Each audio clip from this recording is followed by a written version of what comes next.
Tayo po ay nagpapatuloy sa ating series ng mga mensahe sa Galatians. Meron na po ilang buwan na tayo ay nasa Galatians. Ang ating pong tema ay No Other Gospel, Stand Firm on Your Freedom. Yung pong temang yun ay actually makikita natin sa chapter 5 verse 1 kung saan nakalagay, For freedom Christ has set us free. Stand firm therefore and do not submit again to a yoke of slavery. Sumulat si Pablo sa Galatians sapagkat merong nakapasok sa kanilang kapatiran na nagtuturo at nag-uudyok sa kanila na bukod sa manampalataya kay Jesus para sa kanilang kaligtasan, kailangan din silang maging mga Hudyo at sumunod sa mga kautusan at kaugalian ng mga Hudyo. Yun po ay pinasinungalingan ni Pablo. Matindi po ang kanyang pagsagot sa ganitong klaseng maling katuruan na kailangan dagdagan pa ng gawa ang ating pananampalataya kay Jesus. Kaya sinabi niya, For freedom Christ has set us free. Do not submit again to a yoke of slavery. At kanyang piniliwanag, mga kapatid, kung inyong maalala, ang tagumpay na natamo na ng Panginoong Diyos doon sa mga puso ng mga Galatians na yon. Sabi niya sa verse 7, You were running well. Who hindered you from obeying the truth? This persuasion is not from Him who calls you. So siya ay nagbabala na itong katuruan na ito ay mali at hindi nila dapat sundin. Inulit niya muli sa verse 13, For you were called to freedom, brothers. Pero siya ay nagbigay ng isang babala. Sabi niya, Only do not use your freedom as an opportunity for the flesh. Huwag niyong abusuhin ang grace, ang biyaya, ang kaligtasan, ang kalayaan na ibinigay sa inyo ng Panginoon, kalayaan mula sa tanikala ng mga batas, ng kautusan, o ng pananampalataya na maaari tayong maligtas sa pamamagitan ng mabubuting gawa o ng pagsunod sa batas. Napakalinaw ng kanyang mensahe dito at mararamdaman niyo ang puso ng isang tunay na pastor. Kaya sabi niya sa verse 16, last week, ito po ang ating inaral. Ang ating pong pag-aaral ngayon ay continuation actually lamang ng pinag-aralan last week. No?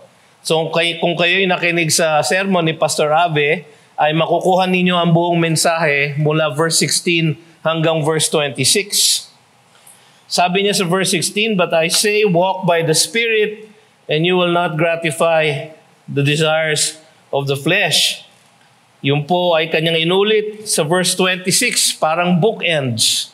Let us not become conceited, provoking one another, envying one another. If we live by the Spirit, sabi niya sa verse 25, let us also keep in step with the Spirit. So ang tema, mga kapatid, ay living by the Spirit. Walk by the Spirit. No?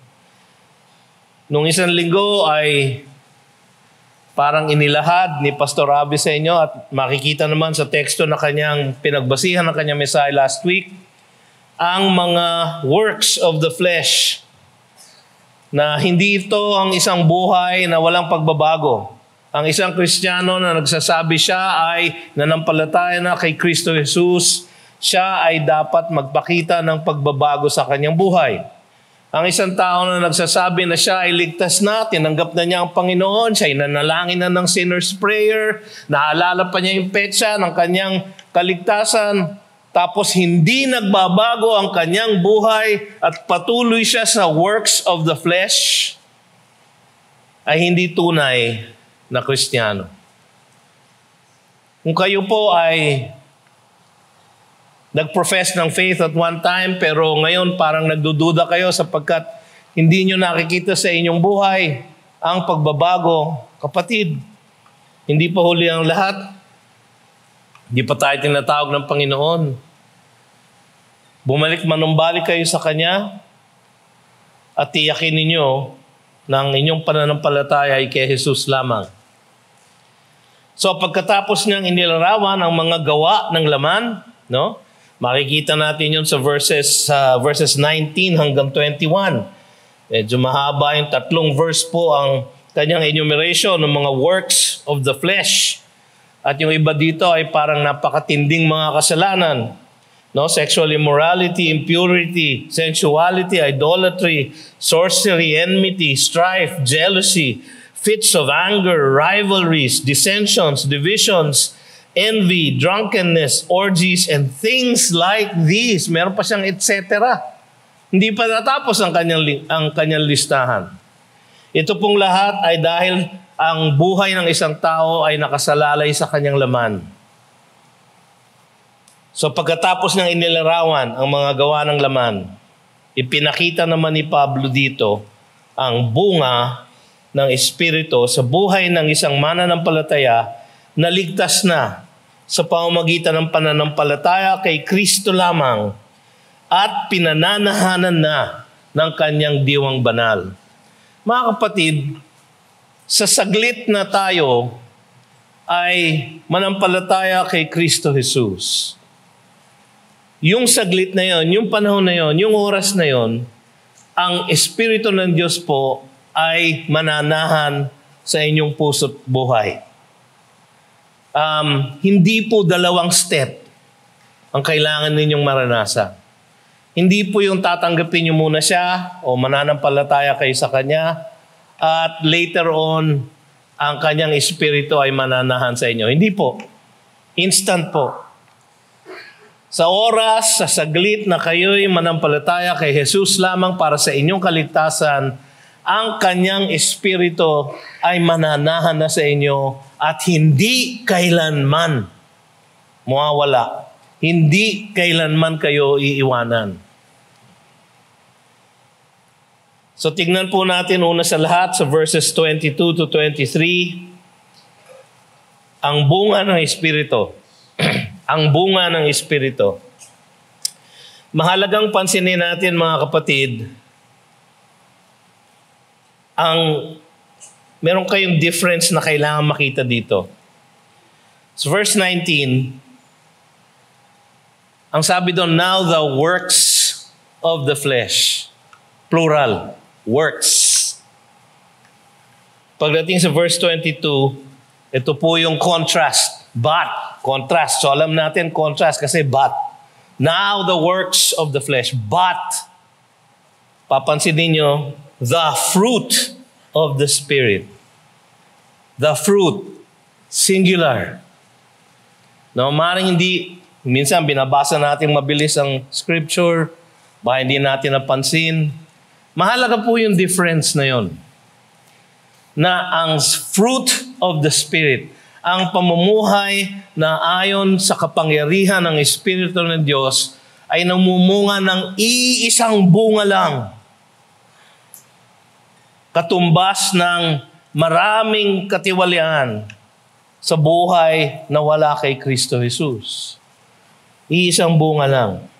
Mahalagang pansinin natin na ang bunga na ito na inilarawan dito ay hindi gawa ng mananampalataya. It is the fruit of the Spirit. Hindi ito fruit ng believer. Ito ay fruit of the Spirit. Gawa ng Espiritu Santo na siyang kumikilos sa buhay ng isang Kristiyano na may isang buhay na kaugnayan kay Kristo Jesus. Wala po ito sa ating slides, pero meron naman kayong mga Biblia. Sa John chapter 15, verses 1 to 8, ang sabi ng ating Panginoon doon, I am the true vine, and my Father is the vine dresser. Every branch in me that does not bear fruit, He takes away. And every branch that does bear fruit, He prunes, that it may bear more fruit.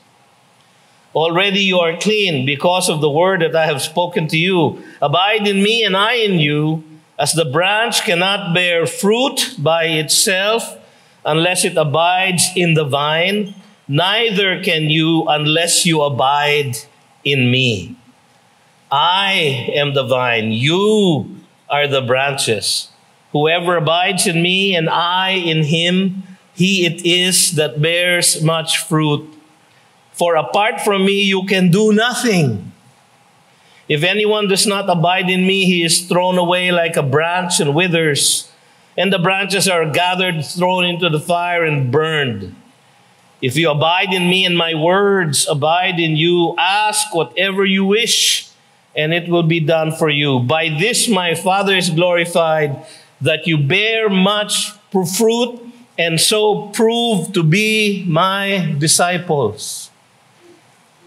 Mga kapatid, napakadakilang salita ito mula sa ating Panginoong Diyos mismo.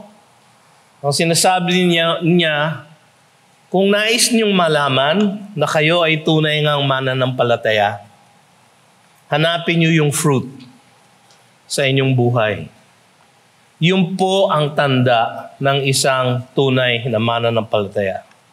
Hindi yung isang sinner's prayer lang, hindi yung isang verbal declaration lamang na inyong ginawa na ako ay ligtas na at ako ay nasa Panginoon. Ang tunay na tanda na kailangan natin hanapin para magkaroon ng assurance of salvation ay yung pamumunga ng fruit of the Spirit. Tanda po yon na tayo ay nag-a-abide in Him. Wala naman pong ibig sabihin yung abide kundi tayo nananatili sa Kanya, binabasa ang Kanyang salita, nakikipag-fellowship sa Kanyang mga niligtas kapareho natin, at patuloy na nananalangin na Siya ang kumilos sa ating puso. At Siya po, ang Espiritu ng Diyos, ay kikilos in and through us. At Siya ang magbibdadala ng bunga ng Espiritu. Ano ba yung bunga na ito? Kung papansinin po ninyo sa outline ni Pastor Larry sa inyong bulletin, maganda po kanyang kinlassify into 3 yung 9 na fruit of the Spirit. Mahirap po sabihin, 9 na fruit. Parang plural, pero singular, no? Siguro po magandang isipin natin na yung fruit ay parang bouquet. No? Dahil po madalas po ako sa ospital. No? Madalas po meron nagpapadala sa akin ng bouquet ng prutas. Ngayon maganda sa bouquet na yun kasi pwede mong ngat-ngatin. No? Dahil prutas siya eh. No? Hindi ko alam, meron silang magandang pangalan para doon, parang fruit bouquet. No? Yung fruit of the Spirit po siguro pwede niyo pong tignan na ganon. Iisang fruit, pero marami siyang aspeto, marami siyang facets sa kanya. So ang fruit ay singular, habang ang works of the flesh ay plural. Nakita natin yung sa verse 19. Ang gawain ng Espiritu ay gawing buo ang pagkatao, singular, buo, may integrity, buo ang pagkatao ng isang makasalanan na dati basag sa pamumuhay na ayon sa laman. Naalala ko po, alam nyo, ang inyong pastor, hindi po ako mabait nung ako po ay lumalaki. Naiinggit nga ako sa ating mga youth na matino. No? Nakikita ko po, sila ay kasama ng kanilang mga magulang sa pananambahan. Napakaganda pong picture po yon. Ako po ay anak ng pastor. Ngunit ang aking pinanggalingang buhay ay basag. In fact, very frequently, ako po ay basag. Yun po ay isang term, alam niya. Alam mo kung ano ibig sabihin ng basag, no? Oh, kasi magkapanahunan po kami, no? Di naman, mas bata ka sa akin. Pero ang basag po, yung talagang buhay na walang direksyon, ang inyong sinusunod ay ang pita ng laman, at ang ibig sabihin ng basag ay high sa drugs. So ako po, ang pinanggalingan kong buhay ay basag. Ngunit pagkatapos akong niligtas ng ating Panginoong Diyos at pinasok ako ng Kanyang Espiritu Santo, ang aking buhay ay naging buo. Yung po ang larawan na nais kong ipakita sa inyo. Na yung fruit of the Spirit, singular, sapagkat ang buhay na nanggagaling sa fruit of the Spirit ay buo. Katumbas ng buhay na nasa laman na maraming works of the flesh, Buhay na basag, fractured. Ngunit ang buhay ng isang Kristiyano ay buo. Siya ay Kristiyano in and out. Ang nasa loob niya ay nasa labas din niya. Ganun po ang fruit. Buo. Ang lahat ng mga pag-uugali na ito ay mga sangkap ng isang kabuuan at dapat nakikita sa buhay ng isang Kristiyano. Lahat ito. Ang bunga ng Espiritu ay walang iba kundi ang buhay ni Kristo na lumalabas sa buhay ng isang Kristiyano. Sa Galatians 2:20, di ba, nadaanan na natin ito. Ang sabi ni Pablo, I have been crucified with Christ. It is no longer I who live, but Christ who lives in me. Yun po ay isang statement na nagtuturo sa presence ng kanyang Espiritu sa ating buhay. And the life I now live in the flesh, I live by faith in the Son of God, faith alone, in the Son of God alone, who loved me and gave Himself for me. Bakas po sa mga salitang yon ang isang pasasalamat ni Pablo na siya po ay niligtas. Siya po ay pinili ng Diyos na siya ay lalapit sa Diyos ng mayroong repentance at pananampalataya na nanggaling din sa Diyos. Nagpapasalamat siya at ang kanyang pamumuhay ng buhay ni Kristo sa kanyang buhay ay bilang pasasalamat sa napakadakila at napaka-gracious na kaligtasan na kanyang tinanggap. So tignan natin po yung 9 na fruit of the Spirit. Maraming biyayang taglay ang bunga ng Espiritu at ito ay hango sa inyo ng ating tagapagligtas. Ang una ay love.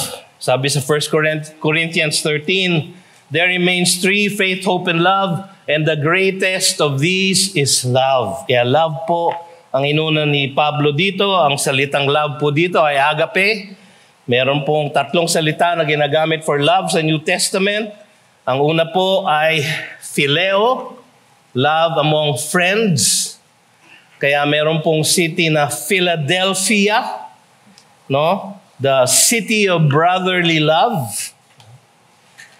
Phileo, tapos meron din pong eros, ang pagmamahal, pag-ibig, pag-iibigan ng mag-asawa, asawang lalaki at babae. At ang pangatlo at ang pinakamataas ay ang agape. Ito ay di makasariling mapagsakripisyong pag-ibig. So alam nyo na hindi ito natural para sa isang tao. Ito ay tinatanggap ng mga mananampalataya ayon sa Romans chapter 5 verse 5. And hope does not put us to shame because God's love, agape, has been poured into our hearts through the Holy Spirit who has been given to us.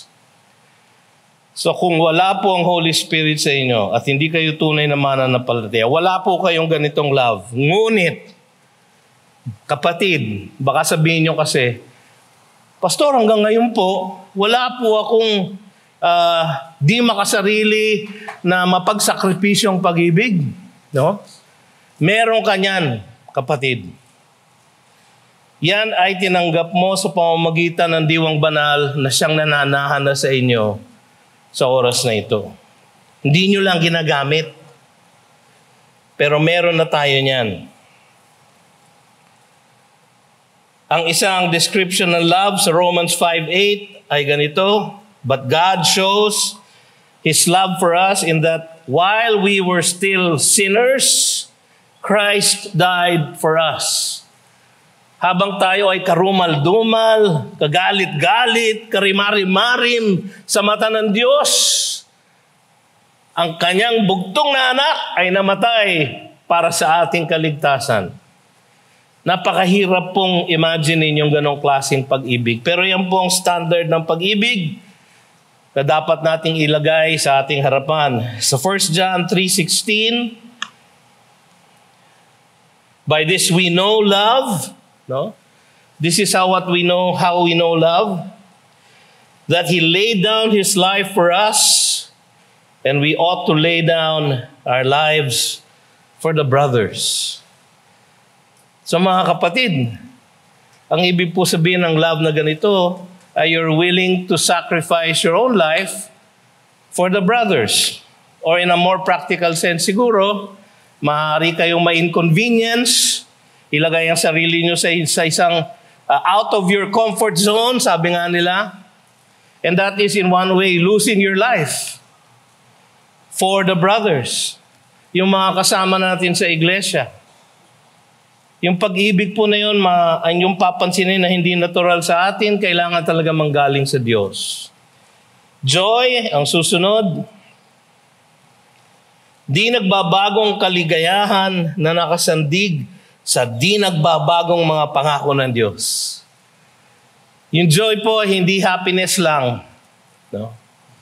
Meron ng kanta ng mga bata kami, happiness is to know the Savior living a life within His favor, having a change in my behavior. Happiness is the Lord. Pwede pong palitan ng joy yung happiness doon. Sapagkat ang ating joy ay nakasandig hindi sa ating happenstance o circumstance, kundi sa ating hindi nagbabagong Panginoon at ang kanyang mga dakilang pangako para sa atin. 1 Peter 1:8, though you have not seen Him, you love Him. Yun po ba ay totoo sa atin, mga kapatid? Kung minsan nga yung kasama natin sa bahay na nakikita natin palagi, hindi natin maibig. Yung pakayang Panginoon na hindi natin nakikita, pambihira pong pag-ibig ito.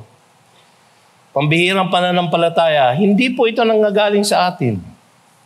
Ito ay nagmumula sa Espiritu Santo. Sa Philippians chapter 4 verse 4, ang panawagan ng Apostol Pablo nang siya ay nasa kulungan. Nasa kulungan po siya nito. Ang sabi niya, rejoice in the Lord always. Again, I will say, rejoice. Paano nangyayari yun? Isang taong nasa kulungan, sinasabi, rejoice in the Lord always. Always, kahit na anong nangyayari sa buhay mo, kahit masama, kahit mabuti, kahit ikay walang pera, kahit ikay gipit, kahit ikay nakakaranas ng paghihirap dahil sa karamdaman. Always. Bakit? Sapagkat ang ating Diyos ay tapat always. Ang susunod po ay peace. Ang salita pong ginamit dito ay irene. Greek word. Pero ipong translate sa Old Testament na peace ay shalom. Ang shalom po ay peace na buong buo, comprehensive peace.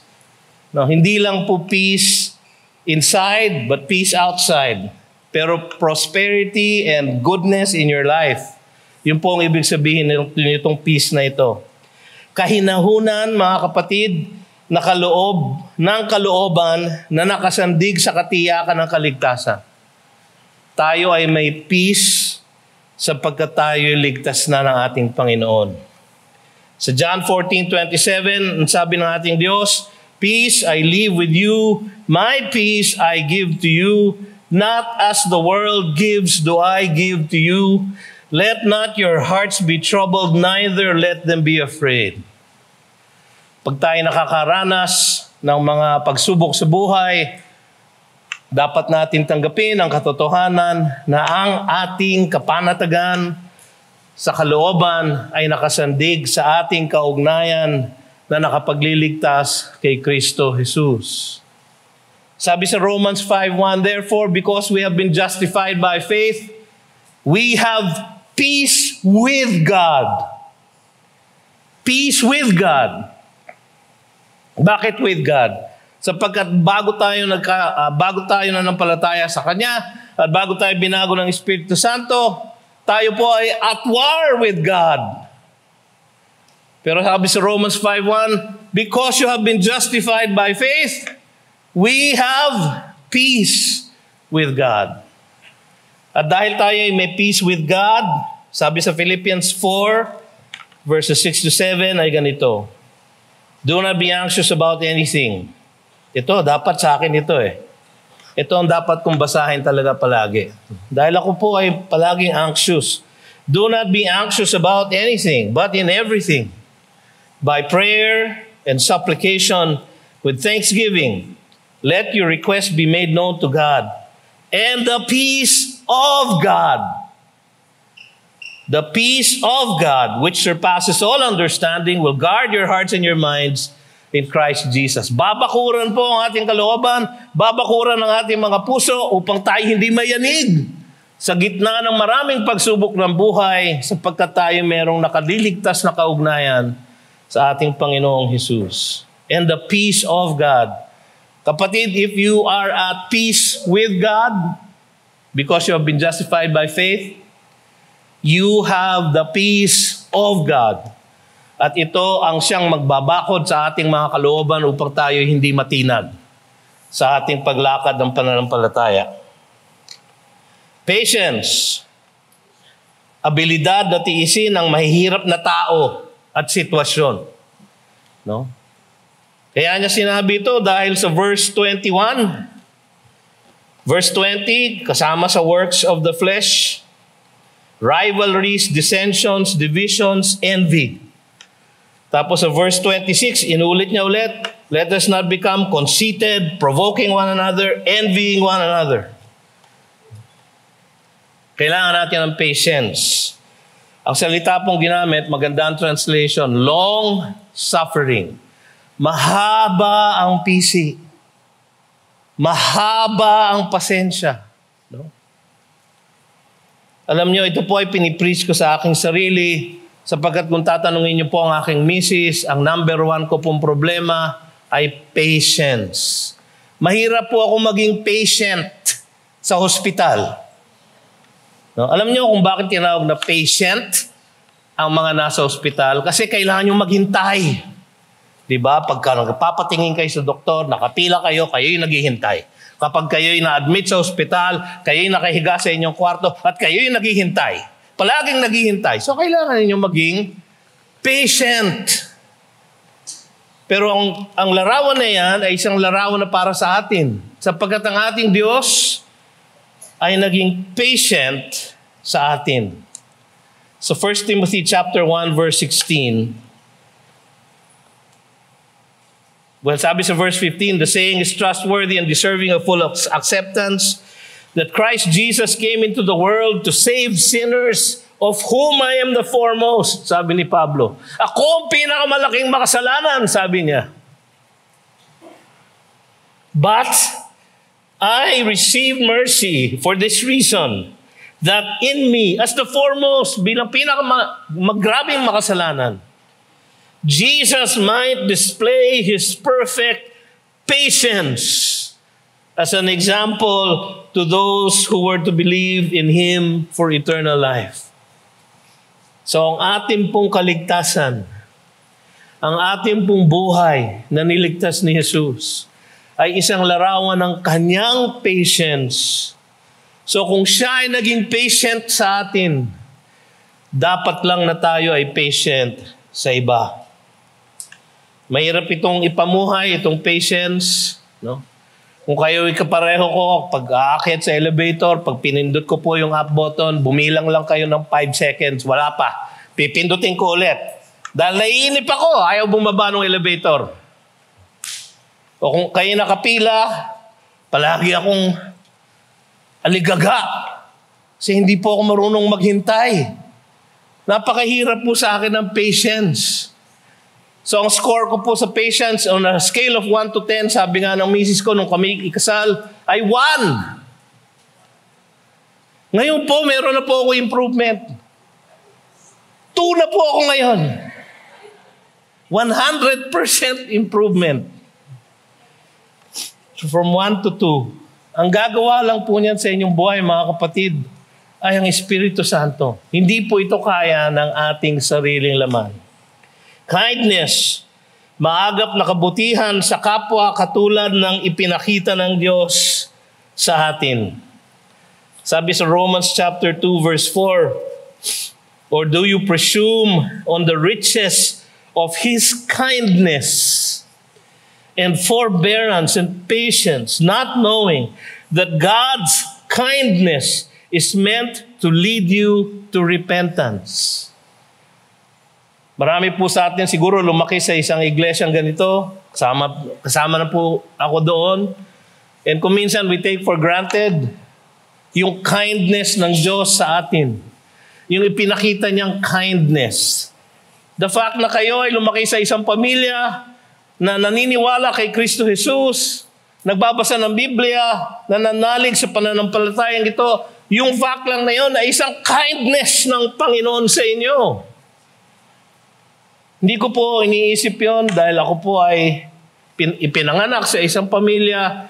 Ang tatay ko po ay pastor, ang lolo ko po ay pastor, ang lahat ng aking mga auntie at uncle, lahat manggagawa sa church. I took it for granted. Pero yung aking presence in that church, doon sa pamilyang yun, ay isang kindness. Sa inyong buhay, makikita ninyo mga kapatid, nakita nyo naman doon sa mga testimonyo na ating narinig sa ating baptism. Merong kindness ang Panginoon that leads to repentance. Sa Titus chapter 3, verses 4 and 5, ang sabi doon, "But when the goodness and loving kindness of our God our Savior appeared, He saved us because of His kindness." Goodness ang susunod. Maayos na pamumuhay na makikita sa magandang kalooban sa iba. Later on sa Galatians chapter 6 verse 10, sasabihin ni Pablo doon, "So then, as we have opportunity, let us do good to everyone, and especially to those who are of the household of faith."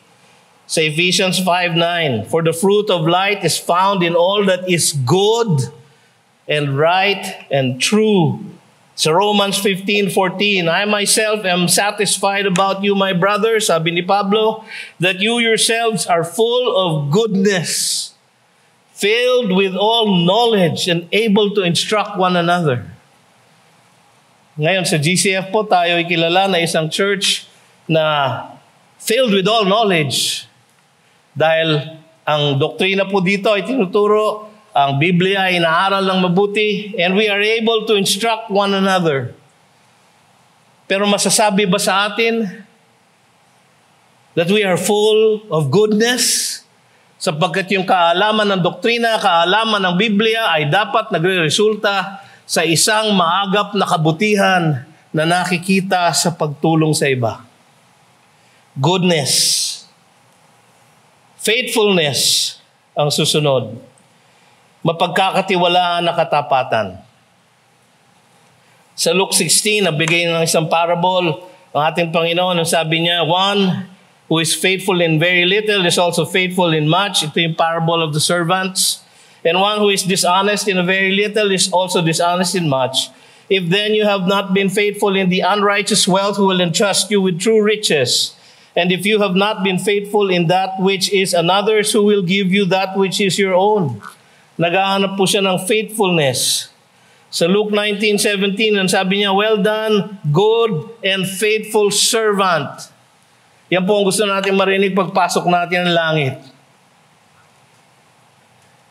Nakakatakot po siguro kapag kayo pumanaw na at nalagutan ang hininga dito, tas ang inyong pagdilat, parang medyo mainit.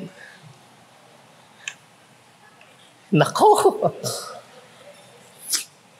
Huwag naman po sana mga kapatid. 1 Corinthians chapter 4 verse 2, "Moreover, it is required of stewards," yung mga katulad natin na mga ministers of the gospel. Hindi lang po ako ang minister of the gospel dito. Tayo pong lahat ay nagdadala ng gospel sa iba. "Moreover, it is required of stewards that they be found faithful." Ang requirement lang po sa mga pastor, sa aming buhay po, ang aming prayer is that we might be found faithful. Kaya may awit po na sikat noon noong 1980s, "And may all who come behind us find us faithful." Hindi ko na mababot yung susunod na nota. No? Pero yun po ang aming dalangin, na kami ay maging mapagkakatiwalaan at tapat sa aming gawain. Gentleness, mapagpakumbaba at malumanay na pakikitungo sa kapwa. No? Sabi sa Galatians 6:1, later on, pag-aaralan po natin to actually next week. Ito po ay patungkol sa church discipline. Brothers, if anyone is caught in any transgressions, you who are spiritual should restore him in a spirit of gentleness. Gentleness. So kung tayo ay magko-confront ng ating kapatid, kailangan gentle po. Mawalang galang na kapatid. Gentle po dapat. Napakasalaula mo. Sa totoo lang. Pero gentle. No? Diretso, totoo, pero gentle. Ang mas mahalagang diwa ay ang nais natin kapag tayo ay nagtutuwid ng isang kapatid sa pananampalataya ay siya ay i-restore. Hindi pahiyain. Hindi parusahan. Wala po yan sa lingwahe natin sa church discipline. Tayo po ay nag-exercise ng church discipline dito po sa GCF. Ang inyo pong abang lingkod ay naging subject ng church discipline. At aking ikinatutuwa at ipinagpupuri sa Panginoon na dito po sa church natin, sinusunod po natin yung gentleness sa pagtutuwid ng kapwa. Ang ating pong objective is to restore para makita siyang tatayo muli sa kanyang pananampalataya at patuloy na magiging tapat sa paglilingkod sa Panginoon. So James chapter 1 verse 21, therefore put away all filthiness and rampant wickedness and receive with meekness. Same word po, pero translated as meekness. Ang meekness po ay hindi weakness. Ang meekness mo po ay power under control. Ganyan po ang gentleness na hinahanap sa atin. Self-control, ang huli. Abilidad na pagtagumpayan ang sariling pita ng laman. Sa chapter 5 verse 16 last week, ang sekreto po dito ay ito, but I say walk by the Spirit that you will not gratify the desires of the flesh. Self-control. 1 Corinthians 9:25, every athlete exercises self-control in all things. 2 Peter 1:6, and knowledge with self-control we add to our faith, knowledge and knowledge with self-control. Ang knowledge po ng Biblia ay baliwala kung wala po tayong self-control. Ngayon siguro iniisip niyo, Pastor, parang wala kayong karapatan na magsabi sa amin ng self-control. Tignan niyo naman ang katabaan ninyo. Parang wala kayong self-control. No? Totoo po yan mga kapatid. Pagdating po sa chicken and pork adobo, wala po ako talagang self-control. Binigyan po ako ng misis ko ng isang monitor ng aking blood sugar. No? Live, real time. Meron po akong monitor na nakadikit dito. No? Yan po ang hirap ng kayo ay may doktor na asawa. No? Maya kayo minomonitor. Ang aking pong blood sugar ngayon, no, Mama, 130. Within range. No? Pero naka-insulin na po ako niyan. So, mga kapatid, tama kayo, wala akong karapatan na pangaralan kayo tungkol sa self-control. Hindi rin po ako athlete. Yung iba sa inyo, athlete. Alam niyo ang disiplina ng isang athlete. Gayon po ang hinahanap na disiplina o self-control dito sa word na ito. Pero mga kapatid, yung self-control ay nakukuha lamang sa pamamagitan ng ating pananalig at pagsandig sa Espiritu ng Diyos na siyang nananahan sa atin. Lahat naman po tayo ay works in progress. Alam ko na dito sa siyam na ito, siguro iniisip nyo, Pastor, pwede bang love lang? O pwede bang self-control lang ang aking fruit? O pwede bang kindness lang? O pwede bang gentleness lang? Sorry po, pero hindi pwede. Dahil ang sabi dito, but the fruit of the Spirit. Kabuuan ang objective ng Espiritu ng Diyos sa ating buhay. Datapwat ang lahat ng mga grasyang ito ay dapat nakikita sa ating buhay. Kahit konti lang. Katulad ng patience scroll, from 1 to 2. Malaki na pong biyahe yun, ano? Baka yung isa sa inyo, mas mataas ang score ninyo sa patience. Purihin po ang Panginoon. Baka napapansin nyo sa inyong buhay na parang ngayon mas nagkakaroon kayo ng self-control sa inyong pagkagalit, halimbawa. No? Lalo na sa mga nagmumotorsiklo sa kalye. No? At kayo nagmamanehat, palagi kayong kinakat. No? Dati, nagmumura kayo. Ngayon, nagmumura pa rin kayo pero sa isip na lang. No? Pretty soon, no, ang progress po ng Holy Spirit, hindi na kayo magmumura. No? Praise God na. Ay, praise God, hindi kita natamaan. No? Paano ba ang tagumpay na dulot ng Espiritu Santo?